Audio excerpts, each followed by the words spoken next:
Oh yeah, well one time I swam 300 miles and then just like jumped out of the water onto a ship and was like, beat that. Well, did I tell you about the big blue whale I made friends with yesterday, who I was riding around the coastline? Yeah, my big blue whale, who I let come get you, and then I demanded it come back. Yeah, that you played no part in. No way. Yeah, it's my super mammal. You know Daryl, the big blue whale? He's mine, yeah, super mutant. You own him? Fuck yeah, I own him. I thought he was just a guy who helped people. No. Wait, dude, are we thinking of the right Daryl? We have the wrong Daryl.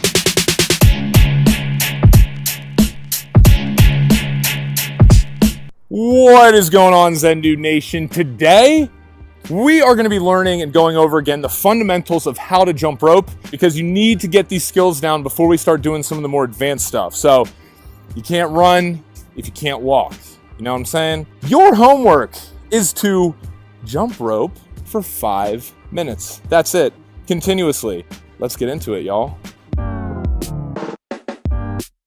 All right, dudes and dudettes. So to start off, guys, we're going to start with sizing your rope. Now, it's super important to have the right jump rope cable length. And as you can see here, you can measure that by stepping in the middle of the rope and pulling the handles up to your nipple or chest area. And as you can see, the rope handle should be right underneath my armpit. So as you can see here again, now the recommended size for your rope, guys, if you are 5'10" or taller, your rope cable, excluding the handles, should be 3 feet taller than your height.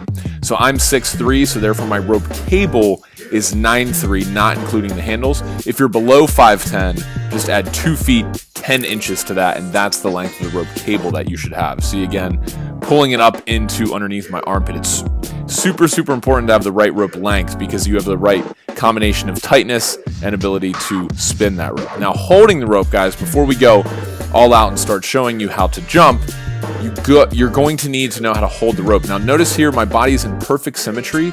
My wrists are jutting out to the sides of my hips directly, and jump rope is all about doing less. There is not a lot of movement involved, as you'll see here in a sec. But in terms of holding the rope, you don't want to be too high up. You don't want to have your wrist down too far, because you want to spin the rope so that it clears your head with the same amount of inches or centimeters that it clears your feet. So you want to be right in the middle of that spin. Always have your knees bent, guys. I cannot stress that enough. You don't want to be, having your knees locked, because that will definitely mess them up. You don't want to be having them, too low, because that would be a really hard way to jump rope. Anyway, next up, guys, we have get up on your toes. Okay, so with bending the knees, guys, you want to make sure that you're up on the balls of your feet, on your toes the entire time you're jumping. You never want to be flat-footed, okay? And as you can see here, I'm jumping and I'm on my toes the entire time, and my feet are not coming any more than at the most 2 inches off the ground for regular bounce. So somewhere in the range of 1 to 2 inches is all that. And as you can see, I start going faster, and it requires that I actually jump lower to the ground. So now, putting it all together, guys, spinning the rope, check out my body movements here. As you can see, jumping rope is all about doing less. The only thing that's working here, guys, you'll see in a sec, my wrists. My wrists are controlling everything. I cannot stress that enough. Some people jump too high and do almost like a butt kick, and you really want to focus more on your wrists, and the feet will follow, I promise. So check out here the wrists. Notice how I'm spinning the rope with just using my wrists, and my shoulders and everything above my elbows has no movement, as you can see here from the side. Look at that, perfect. Up on the toes, knees bent. I'm swinging the rope. Everything is controlled by my wrists, and I'm making sure that everything is staying nice and tight.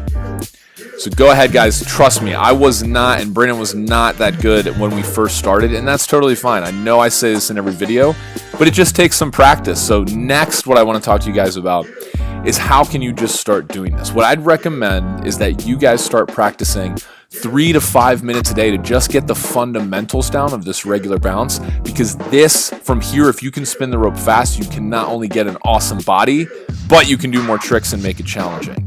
See you guys on the next Zen Dude Fitness tutorial.